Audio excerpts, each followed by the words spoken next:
संस्कृत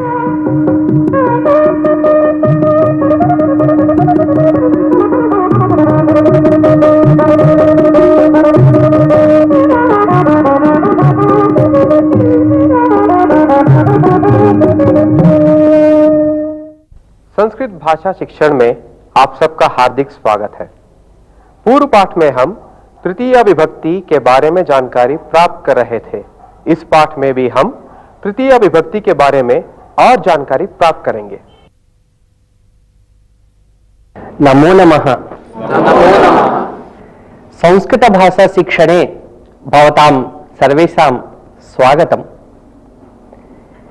पूर्वं वयं तृतीय विभक्ति विषये पठितवन्तः। तृतीय विभक्ति विषये तत्र एकवचनानि बहुवचनानि अपि वयं रूपाणि ज्ञातवन्तः। यथा शिक्षकः वाक्यैः अर्थं बोधयति, धीवराः जालैः मत्स्यं गृह्णन्ति। वयम् अंगुलिभिः वस्तु गृह्णीमः।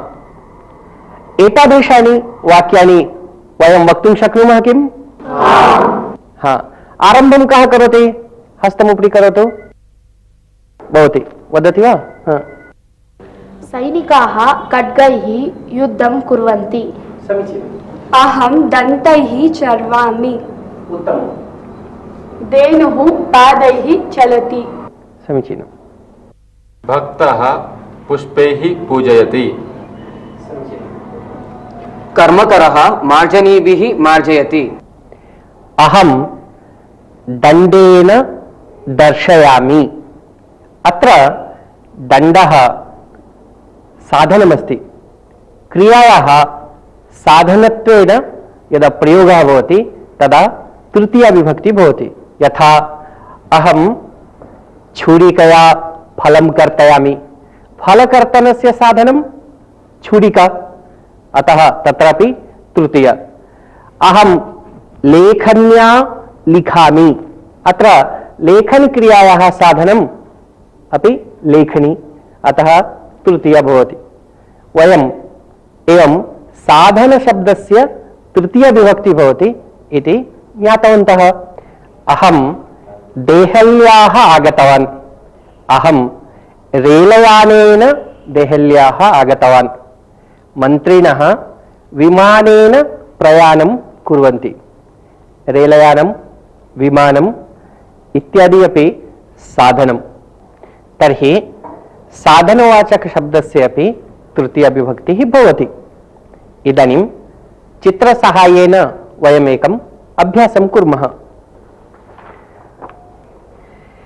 विमानं, जनाः सञ्चरन्ति। जनाः विमानेन सञ्चरन्ति।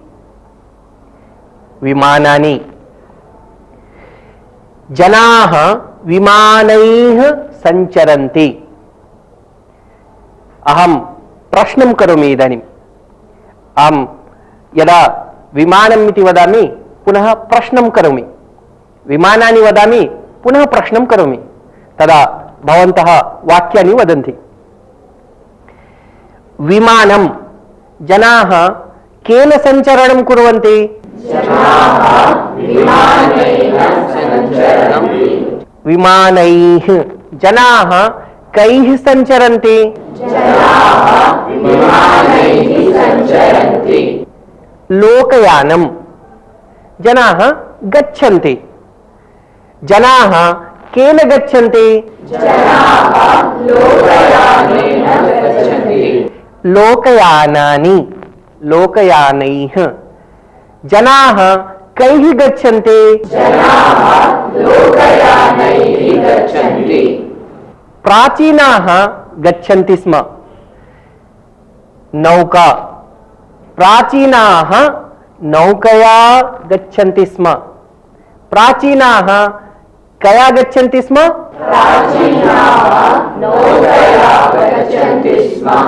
प्राचीनाः काभिः गच्छन्ति स्म?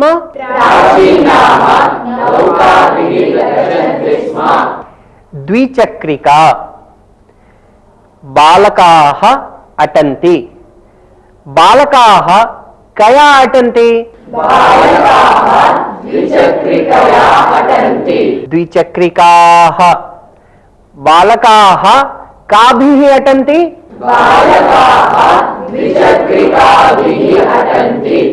त्रिचक्रिका पर्यटकाः विहरन्ति पर्यटकाः कया विहरन्ति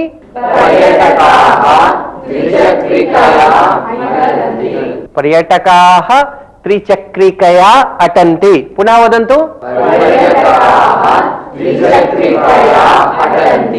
त्रिचक्रिकाः पर्यटकाः काभिः अटन्ति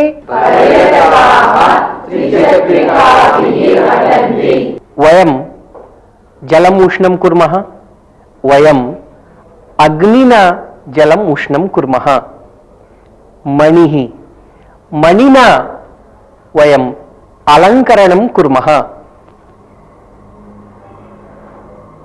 तन्तुः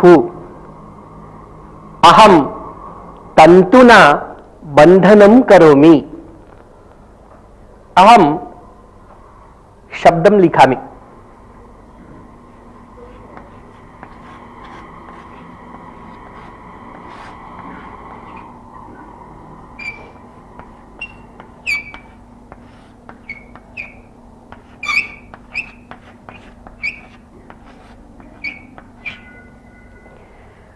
अग्निः अग्निना मणिः वदन्तु तन्तुः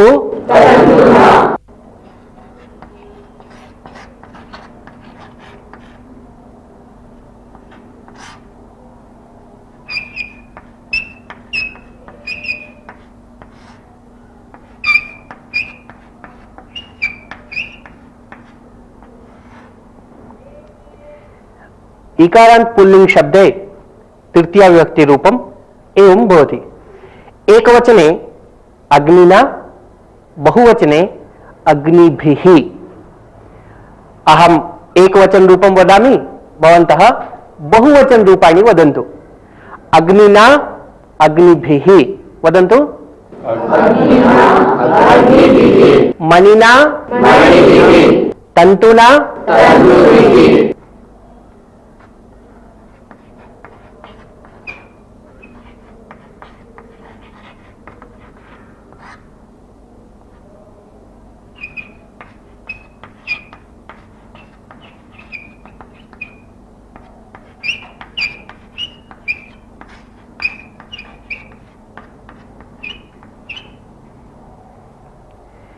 इदानीं वयम् एतानि रूपाणि ज्ञातवन्तः इतः परम् अहं शब्दं वदामि भवन्तः रूपाणि वदन्तु इदानीम् एवं कुर्मः गणद्वयं कुर्मः एकः गणः एकवचन रूपाणि वदति अन्यः अपरः गणः बहुवचन रूपाणि वदति यथा अहं वदामि मुनिः एषः गणः वदति मुनिना एषः गणः वदति मुनिभिः समीचीनम्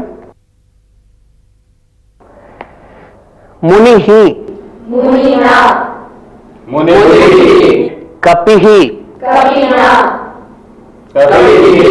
सेनापतिः सेनापतिना पटुः पटुना बिन्दुः बिन्दुना धातुः धातुना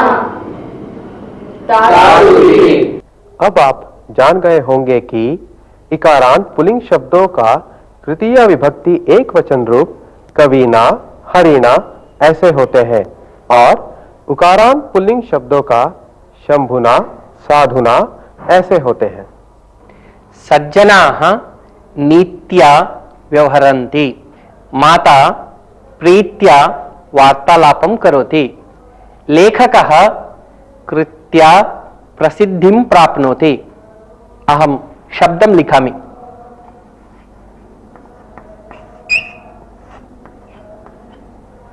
कृतिः कृत्या तथैव एतस्य बहुवचन रूपं कृतिभिः।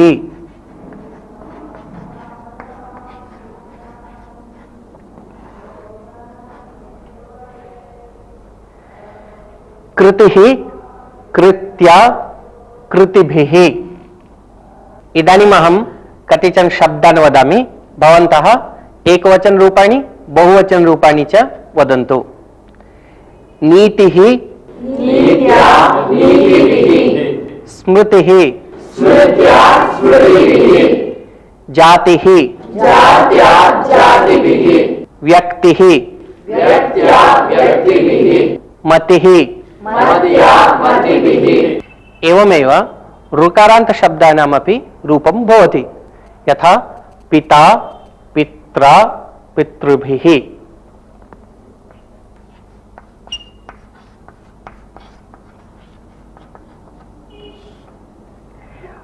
माता, मात्रा, मातृभिः।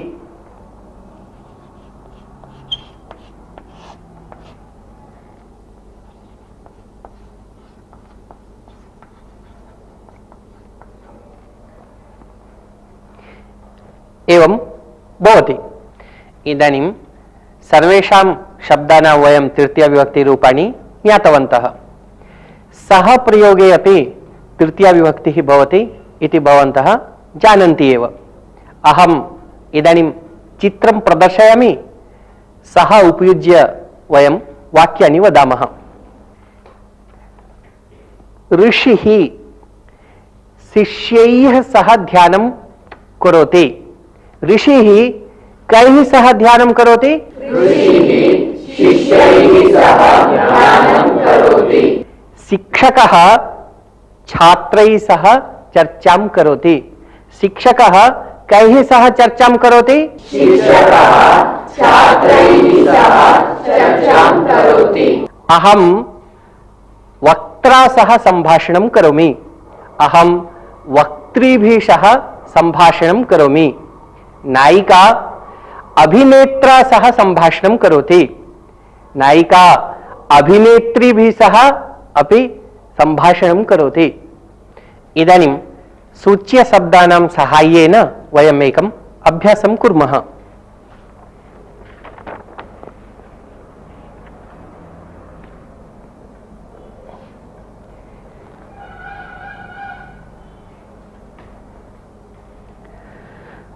अत्र शब्दः अस्ति, सः अतिथिः वार्तालापं करोति। सः अतिथिना सह वार्तालापं करोति। सः अतिथयः सह वार्तालापं करोति। सः अतिथिभिः सह वार्तालापं करोति। इदानीम् अहं शब्दं सूचयामि, भवन्तः वाक्यानि वदन्तु। सः कविः उपविशति। कविना सह उपविशति सः कवयः सह उपविशति। कविभिः सह उपविशति सः व्यक्तिः सह चर्चां करोति। व्यक्तिना सह चर्चां करोति सः व्यक्तयः सह चर्चां करोति। व्यक्तिभिः सह चर्चां करोति सः गच्छति। गुरुः गुरुना सह गच्छति गुरवः गुरुभिः सह गच्छति सः क्रीडति। शिशुः शिशुना सह क्रीडति शिशवः शिशुभिः सह क्रीडति सः भ्रमति। बन्धुः बन्धुना सह भ्रमति बन्धवः बन्धुभिः सह भ्रमति सः तरति। पटुः पटुना सह तरति पटवः पटुभिः सह तरति इदानीं सः इत्यस्य उपयोगं कृत्वा वाक्यानि वदामः। तत्र तृतीयाविभक्ति बहुवचन रूपाणि भवेयुः। वदन्ति कः? भवति सेनापतिभिः सह सैनिकाः गच्छन्ति। नर्तकीभिः सह सख्या नृत्यन्ति। शिशुः भ्रातृभिः सह क्रीडति। अनन्तरं का?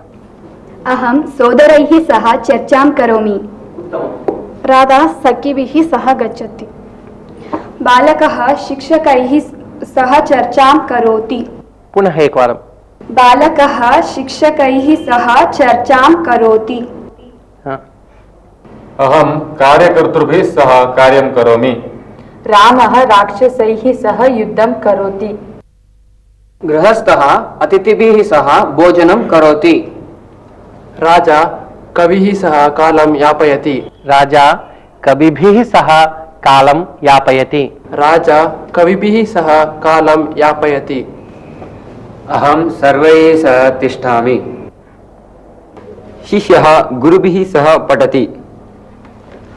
बालिका भगिनीभिः सह गच्छति।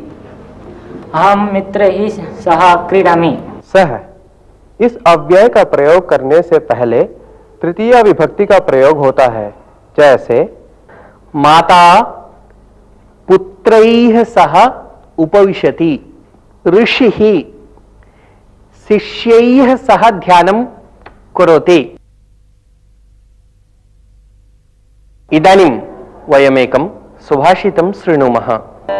उद्योगिनं पुरुषसिंहम् उपैति लक्ष्मीः।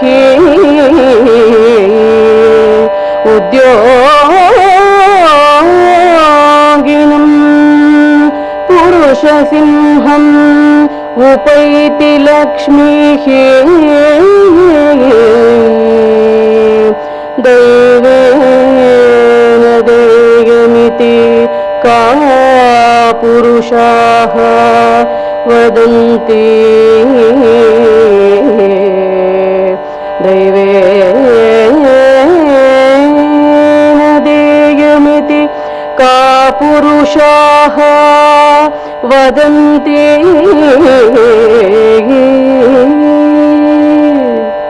दैवं निहत्य कुरु पौरुषम् आत्मशक्त्या।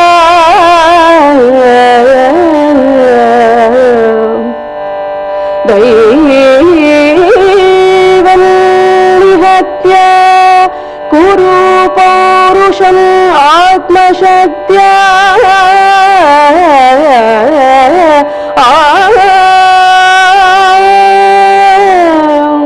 यत्ने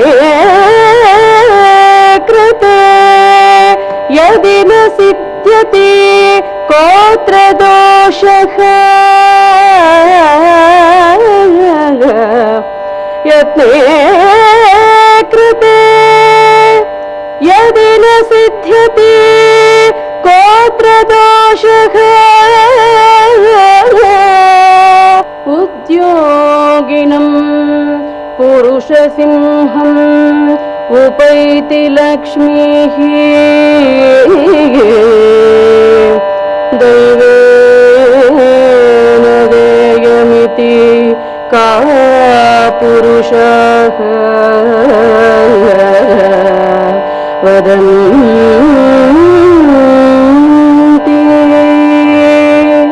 दैवं निहत्य कुरु पौरुषम् आत्मशक्त्या।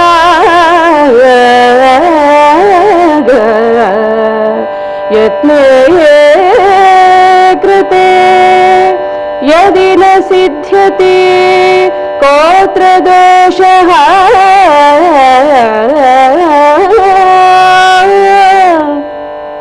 यत्ने कृते यदि न सिद्ध्यति कोऽत्र दोषः।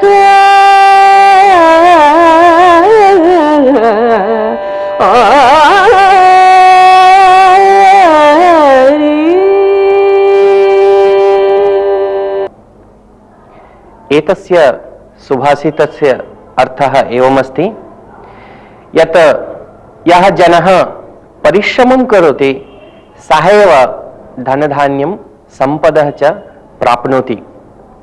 तस्य समीपे स्वयं लक्ष्मीः आयाति। सर्वमपि भाग्येन एव प्राप्यते इति तु कापुरुषाः वदन्ति। ये परिश्रमं कर्तुं न इच्छन्ति तादृशानां तद्वचनम्। अतः अस्माभिः पूर्णशक्त्या परिश्रमः करणीयः।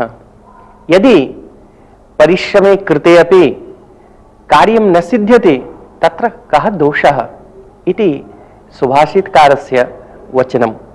अतः अस्माभिः परिश्रमशीलैः भवितव्यम् इति। सुभाषित का अर्थ उद्योगी अर्थात परिश्रमी व्यक्ति के पास संपदा स्वयं आती है। भाग्य ही सब कुछ है, ऐसा कायर पुरुष कहते हैं।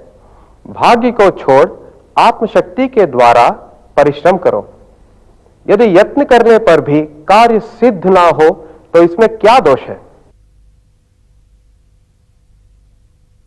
अहम् इदानीम् एकां कथां कथयामि, सावधानेन शृण्वन्तु। कस्मिंश्चित् ग्रामे एकः वणिक् आसीत्। सः अत्यन्तं कृपणः। सः एकदा पार्श्वस्थं नगरं गतवान्। सः तत्र वाणिज्येन 4,000 रूप्यकाणि सम्पादितवान्। सः स्वग्रामं प्रति आगतवान्। यदा तेन स्वकोशः दृष्टः तदा तत्र तस्य धनस्यूतः एव न आसीत्। सः सम्यक् स्मृतवान् यत् तस्य ग्रामप्राप्तिपर्यन्तं तस्य धनस्यूतः कोशे एव आसीत्। अतः सः एकम् उपायं कृतवान्। सः ग्रामप्रमुखसमीपं गतवान्, वृत्तान्तं निवेदितवान् च। सः ग्रामप्रमुखम् उक्तवान् यत् एतस्य विषये घोषणा कारणीया। ग्रामप्रमुखः तस्य वचनं श्रुत्वा ग्रामे सर्वत्र डिण्डिं घोषं कारितवान् यत् यः धनस्यूतम् अन्विष्य एतस्य स्वामिने ददाति तस्मै 400 रूप्यकाणि पारितोषिकानि दीयन्ते इति। सौभाग्येन एका वृद्धा तं धनस्यूतं प्राप्तवती आसीत्। वृद्धा धनस्यूतं प्राप्य चिन्तितवती, यदि एतस्य धनस्यूतस्य विषये अहम् अन्यं कञ्चित् वदामि तर्हि मया चौर्यं कृतम् इति जनाः चिन्तयिष्यन्ति। अतः सा तदानीम् एव घोषणां श्रुतवती। घोषणाश्रवणानन्तरं सा निश्चिन्ततया ग्रामप्रमुखस्य समीपं गतवती। धनस्यूतं ग्रामप्रमुखाय समर्पितवती। अपि च उक्तवती, एतं धनस्यूतम् अहं न उद्घाटितवती एव, अतः अत्र किमस्ति इति भवान् अभिज्ञाय एतस्य धनस्वामिने भवान् स्यूतम् अर्पयतु।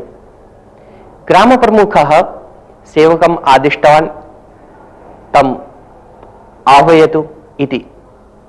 सेवकः गत्वा तम् आहूतवान्। यदा सः एतां वार्तां ज्ञातवान् तदा सः सन्तोषेण धावन् आगतवान्। ग्रामप्रमुखः तस्मै धनस्यूतं प्रत्यर्पितवान्। अनन्तरम् उक्तवान्, इदानीं भवान् एतस्यै धन्यवादम् अर्पयतु, अपि च एतस्यै भवान् 400 रूप्यकाणि ददातु इति। वणिक् चिन्तितवान्, इदानीं तु मया मम धनं प्राप्तमेव, अतः 400 रूप्यकाणि किमर्थं मया दातव्यानि? अतः सः एकम् उपायं चिन्तितवान्। सः सर्वेषां पुरतः धनस्यूतम् उद्घाट्य रूप्यकाणि गणितवान्। तत्र रूप्यकाणि गणयित्वा सः उक्तवान्, अत्र तु 400 रूप्यकाणि एव सन्ति, मम समीपे तु 400 अधिक 400 रूप्यकाणि आसन्, अतः एषा वृद्धा स्वयमेव स्वस्य पारितोषिकानि स्वीकृतवती अस्ति। एतां वार्तां श्रुत्वा वृद्धा आश्चर्यचकिता। सा उक्तवती, नैव, अहं तु रूप्यकाणि न निष्कासितवती एव, अतः मम अत्र न कोऽपि दोषः। ग्रामप्रमुखः तु ज्ञातवान्, एषः वणिक्, शठः, धूर्तः च, अतः सः उक्तवान् यत् अद्य ममापि धनस्यूतः नष्टः। तत्र तु 400 रूप्यकाणि एव आसन्, अतः एषः धनस्यूतः मम एव। भवान् एतस्य स्वामी न, एतस्य स्वामी अहमेव इति उक्त्वा सः स्वयं धनस्यूतं स्थापितवान्। स्वीयया दुराशया प्राप्तमपि धनं पुनः हस्तच्युतं ज्ञात्वा सः लुब्धः वणिक् विलापमेव अकरोत्। कथायाः अर्थं ज्ञातवन्तः किल? धन्यवादः। नमो नमः। इसी के साथ अब यह पाठ समाप्त होता है। अगले पाठ में हम फिर मिलेंगे, तब तक के लिए धन्यवाद।